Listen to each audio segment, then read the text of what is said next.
Hey everybody, Charlie and I are two here, and welcome back to the Great Ace Attorney Chronicles. We last left off, we made it to London, and we're tasked with defending, I'm guessing, this individual in front of us. Let's continue the conversation and see where it goes. Let me start by giving you 1,000 guineas. Say nuttin' now. Okay. Assuming guinea isn't money. 1,000 guineas?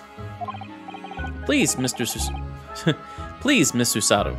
You don't have to shout. But 1,000 guineas is enough to build an entire mansion in the most prestigious area of Tokyo.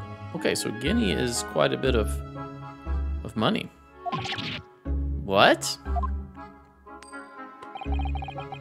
'Tis nothing to me at all. I like to ensure I have sufficient funds to weather a rainy day, you see. I have enough wealth to buy the city of London 2 or 3 times over. Well, why don't you buy it? Could that much rain even fall in one day? Well, even so, we couldn't possibly accept such a large sum of money. Ah, that hit me in the eye.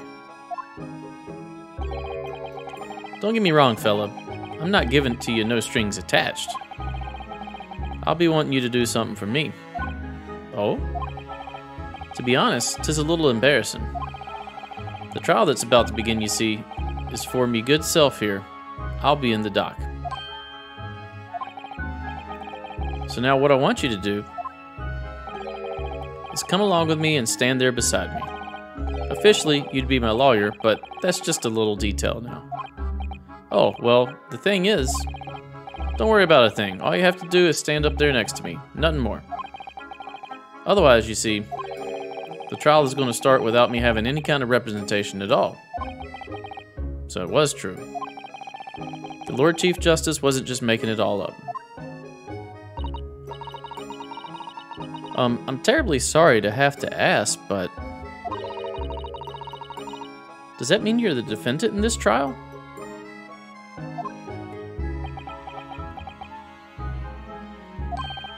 Bluster and blazes, do yous?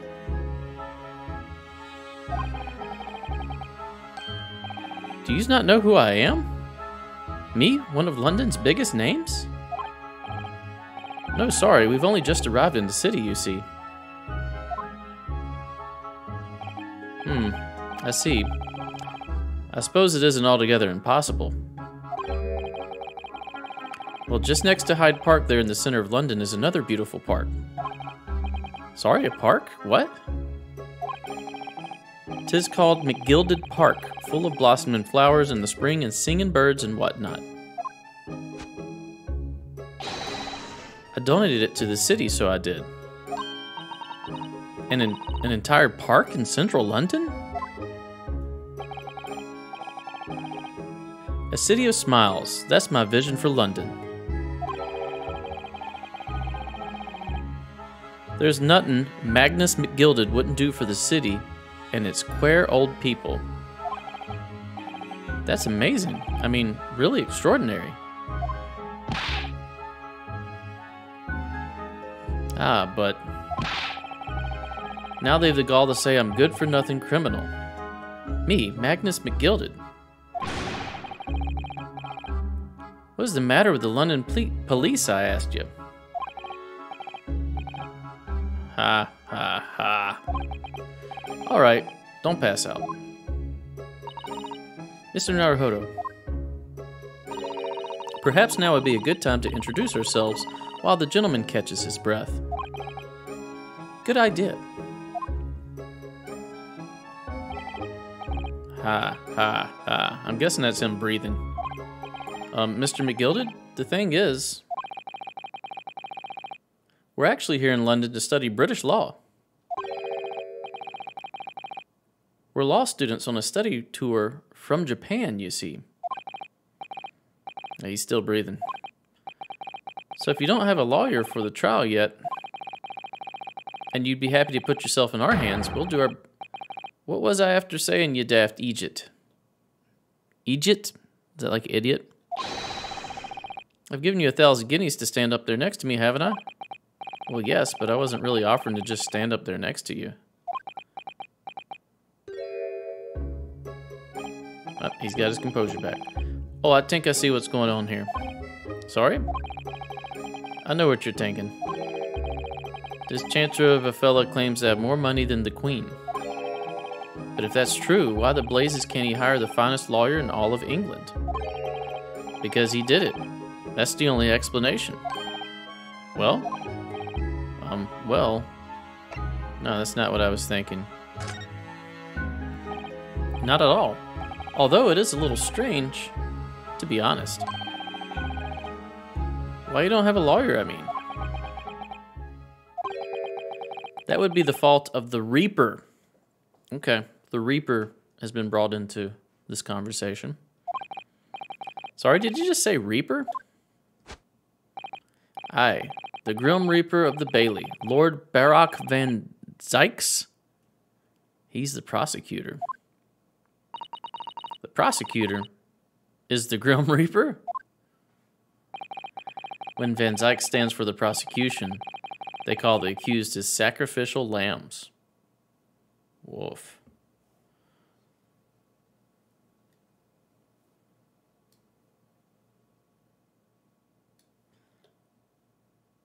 Sorry, I had to click out and change my gain on my mic. It was a little too loud. And to this day, in every single trial in which he's been the prosecutor, the accused has been damned. What? So it's reached the desperate situation where there's no one willing to stand in defense against the fella at all. You could say he's a living legend of the Old Bailey. Goodness. Lord Barak van Zykes. He must be an exceptionally talented prosecutor then. Talented isn't the word you're looking for, madame. It's cursed. Cursed? What on earth? The defendant is summoned, and his counsel. Please make your way into the courtroom. The trial is about to begin. His counsel, that would be me. Oh, 'tis time. Well then, fellow, don't let me down. But I don't know anything about the case. You haven't told me what happened. Until you showed your face here, I'd made up my mind, so I had. Sorry? I decided I'd have to defend myself in there. How would that have worked? But then you made an appearance, a student of law, wouldn't you know? 'Tis no accident, I can assure you of that. 'Tis fate. So don't get cold feet now, please.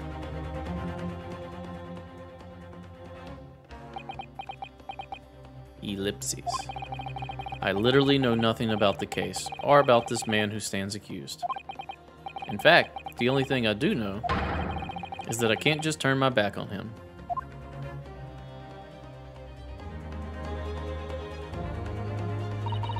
Mr. Naruhodo, the man has no one. He'll have to stand alone in that courtroom, armed with nothing to defend himself. Yes, something that Kazuma would never have allowed to happen. Counsel for the defense, what are you doing? If you're late for the start of the trial, you will lose your right to stand. I'll be right there. Alright, let's see if we can figure out what's going on with this case. It's happening then. My first trial in British court. I hope you're watching over me, Kazuma.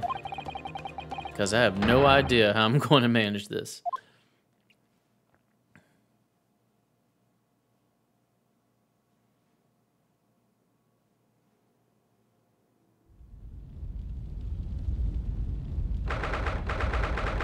February, 10 a.m. The Old Bailey courtroom.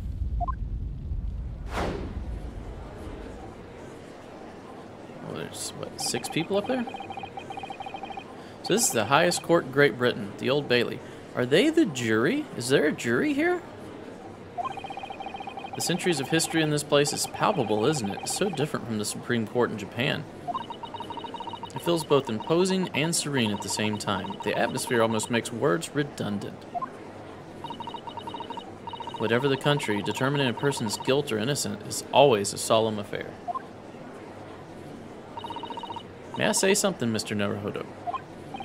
Oh, yes, what? Oh, no, no, no. Don't do that weird looking again. Your eyes look ready to pop out of your head again. I know, but I just can't help it. Oh, did y'all see that guy look like Dracula? This guy looks like Santa Claus. In the name of Her Majesty the Queen, I hereby declare this court to be in session. All right, so I do want to interject here. During the very first court case, when the swan-headed lady spoke English, we didn't understand a word. So are we just to assume that we have learned English during the boat ride? Or are they all speaking Japanese, which I highly doubt since we're in a court in England. So how do we understand English all of a sudden? I don't know. We'll figure it out. We are here today to determine the guilt or innocence of Mr. Magnus McGilded. I now call upon the counsel for the prosecution and defense to declare their willingness to proceed. Look at him. He's even got a cloak. The prosecution is fully prepared. That must be the Reaper of the Bailey. He really does look fully prepared to dispatch his next poor victim to the underworld. He does. Counsel for the defense, you appear to be Eastern. Do you speak English? Yeah, we just asked this. Do we speak English? Huh? Oh, yes, of course. Sorry. But he asked if the defense was ready. And I couldn't be further from ready if I tried. It is. It's Alucard. Those eyes please me. Nipponese. Don't be racist. Why is everybody here incredibly racist? They shroud your fear, your doubt, your trepidation. They run wild, clinging to some phantom notion of courage. The quintessential look of a sacrificial lamb. Cold shiver just ran down my spine, all the way to the tips of my toes. It's okay, we got Santa Claus here, we're good. Now, Mr. McGilded. Yes, my lord. You stand accused of murder, a capital offense. You could be sent to the gallows if found guilty. Are you quite sure you wish to entrust your defense to this foreigner? I was going to sing a foreigner song, but I won't expose you to that. As I've already said, my lord, 'tis a grand thing to give opportunities to the young. Even if the fellow is a student from some little island off in the far east. Is it not the British way to ignore the dangers to yourself and give those less fortunate a fair chance? I'd like to think that acts of chivalry do the great British Empire proud. What a fine gentleman London has. Did you hear that? He donated £5,000 to the government the other day? Mother, please, may we go and play in McGilded Park? It seems as though everyone in the public gallery is firmly behind McGilded, Mr. McGilded. That's definitely welcome news, and he certainly has a way with words. I'm surprised he couldn't convince anyone to defend him. Well, we don't even know what the case is. Eloquently put, Mr. McGilded, and most laudable sentiments. Now, ladies and gentlemen of the jury. There is a jury, okay. I'm sure I need hardly remind you that you 6 members of the public have been selected for your impartiality. Are you ready to proceed? Now, before we read further, let's look over these individuals here. We've got, starting from the left, we'll pull my mouse over here, see if it comes in.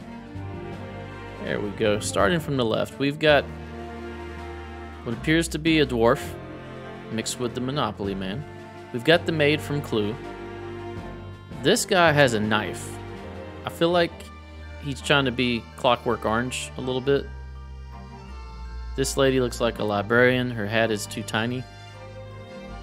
This guy looks like he has no clue where he's at. He has a horseshoe and he's drinking. Look at this. He's got a flask right here. He doesn't even know where he's at. He's drunk. And then there's a kind old lady who's knitting. Alright. So, I guess we have to figure out how to crack each one of these. Let's do it. Let's move my mouse out. Let's continue.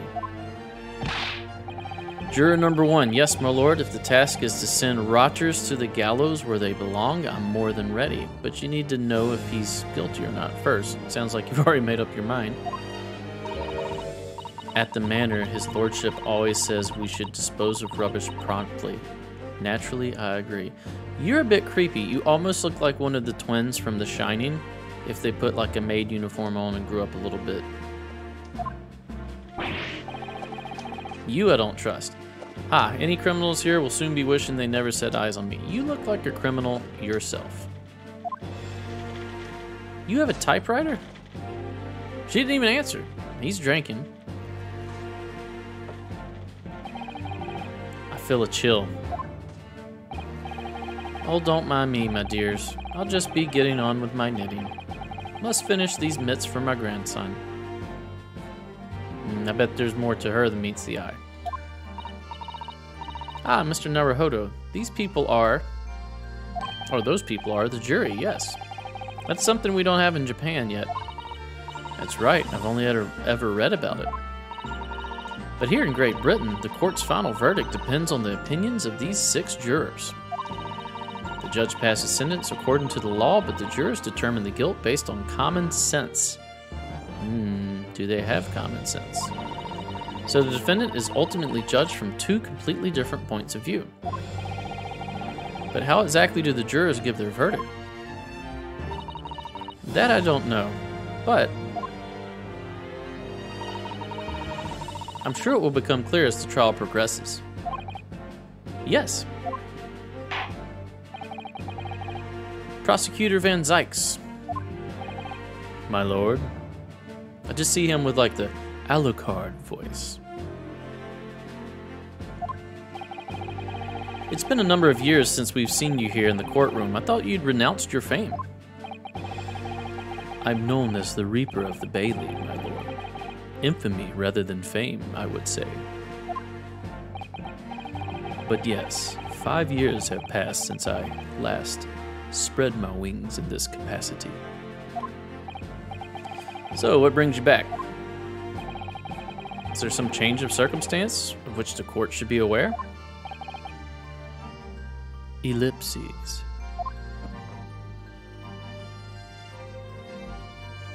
Okay. I leave that to your imagination, my lord. So the Reaper has been out of action for 5 years. Why did he have to choose today of all days to make a comeback? Don't lose heart, Mr. Naruhodo.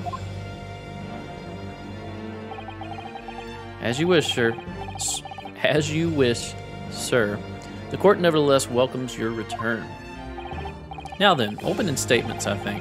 A summary of the case, if you please. Man, we don't even know what's going on with the case. Certainly, my lord. As your lordship is aware, this is a case of overwhelming simplicity. We must be the only ones in here who aren't aware. I like his edict paperwork that he has there. It's like lambskin scroll. The incident took place in the late evening. 3 days passed. The hour was some minutes after 10. The victim was a maker of building bricks known in the community as Thrice-Fired Mason. Sorry, thrice? He was a very accomplished craftsman. The bricks he fired were said to be almost indestructible. Oh, he's just got a knife through his chest. Okay. Or through his abdomen. The victim's corpse was discovered in an omnibus in service on the streets of London at the time. Oh yeah, that's right. The title of this one was like The Immovable Room or something like that. A dagger that had been thrust into the victim's abdomen is believed to be the ultimate cause of death. Let's see what we can see here. There's looks like some staining on the wall. He could have been set there after he was killed? Who knows? Here's the autopsy report from the investigating medical officer at Scotland Yard. Thank you, counsel. I shall accept that as the photo... Let me try this sentence again. I shall accept that and the photograph as evidence. The autopsy report has been entered into the court record. A report prepared by the Scotland Yard coroner. It gives the cause of death as internal hemorrhaging as a result of a single stab wound to the abdomen, so he bled out internally. The photograph of the crime scene has been entered into the court record. A photograph of the victim taken on the omnibus. The knife in his abdomen is clearly visible, but his face is partially obscured from view by an old, crooked hat. Can we look at that right now? And one further item of evidence. Before we go to his further item of evidence, let's go ahead and look at these two. Oh, we got an armband. An armband I inherited from Kazuma. It identifies the wearer as a defense lawyer throughout the Empire of Japan. Let's look at this. We can look at it. Alright, what's this? These are the scales of justice. They're a symbol of the defense, aren't they? Yes, that's right. The scales are a symbol of fairness to show that all are treated equally in the eyes of the law. And they're a warning to those who enter the courtroom without an impartial mind. But if they're the mark of the defense, it would be more auspicious if they were weighing more heavily on the not guilty side, I think. Very impartial, I'm sure. Let me try to rotate. Yes. Okay, there's something written in here. The lawyer's name is embroidered on the inside here, look. Kazuma Asagi. This was his band, of course. He had his heart set on this study tour in Great Britain. I'm sure he would have found the truth he longed for here. But he lost his life before he even had the chance to see the place. I have such a strong sense of his hopes and dreams when I look at this armband, though. I love how, like, we're just saying, hey, everybody, you know, wait a second, we're going to look at this armband from our dead friend before we continue on. All right, I don't see anything else here. Let's go back. We're going to look at the autopsy report. Victim, name, thrice-fired mason, male. But they don't have his actual name. He's 54 years old, and he's a brick maker. So he made the bricks. He didn't lay the bricks. He made the bricks. Time and cause of death. Between 10 and 11 p.m. on the 15th of February. Stabbed once in the abdomen with a knife whilst journeying in an omnibus. Alright, once again, I'm kind of dumb to history, but in Great Britain, wouldn't they have used 24-hour time? I could be wrong. For some reason, I think, when I think, you know, 12 a.m., 12 p.m. type stuff, I only think America. I'm sure there's other countries that use that. But I just feel like England would use 24-hour time, but maybe they don't.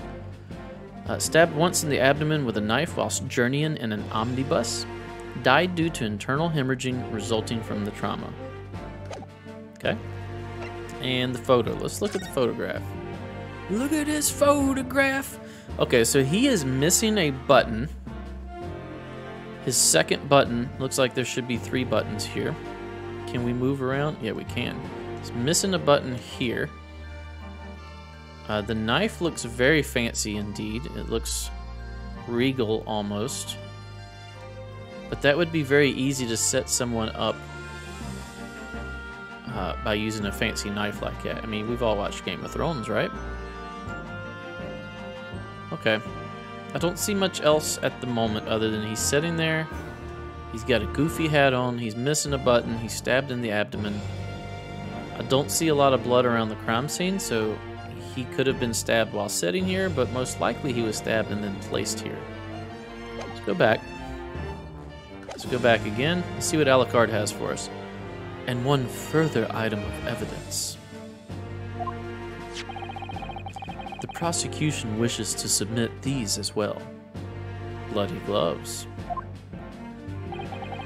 And these are? Good Lord! Is that blood, counsel?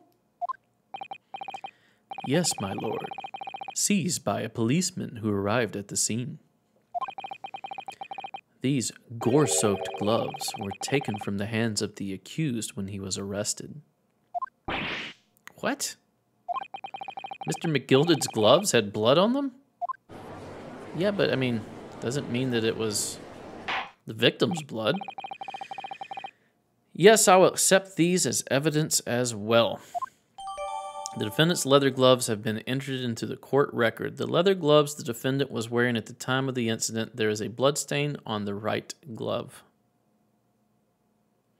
So, already I see an inconsistency. There's a blood stain on the right glove. Now, assuming Mr. McGilded is right-handed, and you're insinuating that he stabbed the victim wearing these gloves, there was no blood on the handle of that knife. So, he wouldn't have gotten blood on his hand just from stabbing the individual if it didn't get on the knife blade itself, because you see it's on the palm of the gloves here. Let's look at these gloves in detail. How did I get into this? Court record time. Also, I don't think I read the blurb. The leather glove the defendant was wearing at the time of the incident. There's a blood stain on the right glove. Examine. Can we turn them around? We can. Just trying to look for anything.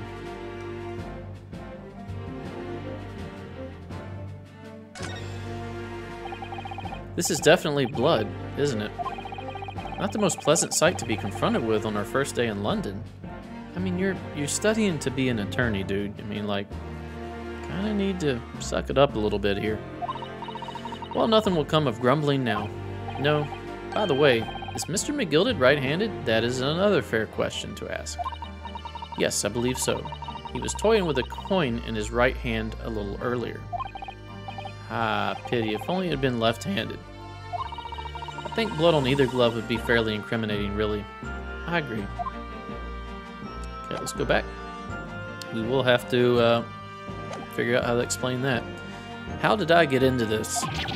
I'm backed into a corner before I've even started. Continuing. Oh, wait a minute. I gotta do my Alucard voice. Continuing.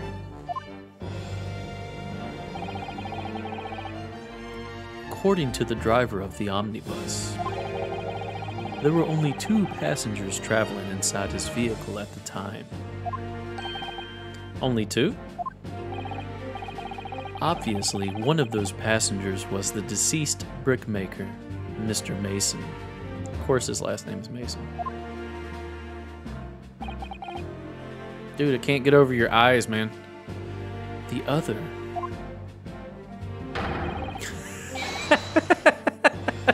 I'm sorry, but the way he pointed just now, so slow, so deliberate, so dramatic, was the accused Mr. Magnus McGilded. Oh, jurors are impressed. Well, rather damning circumstances to say the least. Defendant, what say you? Man, we gotta come up with something to say here. Well, of course, I have no recollection of such a thing. Mr. McGilded. To be sure, I rode the omnibus that evening. But whenever I'm in a carriage, I'm taken with a fierce tiredness and I always succumb to it. Are you claiming to have been asleep? 'Tis the motion of the carriage, my lord. Lilton? So it is. And when I opened my eyes again... I'm not going to do a stereotypical Irish accent with him. Just like I didn't do the Russian one as much as I could with Mr. Biff Stroganoff. 'Twas a desperate sight before me, the body of a man I'd never laid eyes on before me in me life. Now I ask yous, what good-hearted soul wouldn't rush to help a fella bleeding from his stomach? I wasn't about to start worrying about me gloves now, was I? I reached out to give the man a hand, which it would explain why the glove would be on your palms, or the blood would be on your palm of your glove, and not on the knife blade. So the blood got onto the gloves then, after the man had been killed. Unfortunately, that statement of the driver is only the beginning. What? That's not all of it? There were multiple witnesses.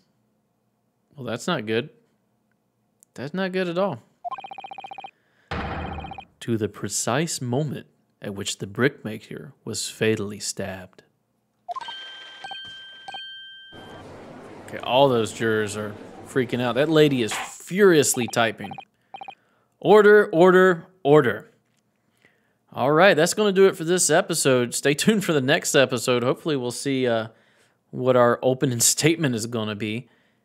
Thanks for watching. If you enjoy my content, please consider a like, a comment, and or a subscribe. Stay tuned for the next episode. We'll see you then. Bye-bye.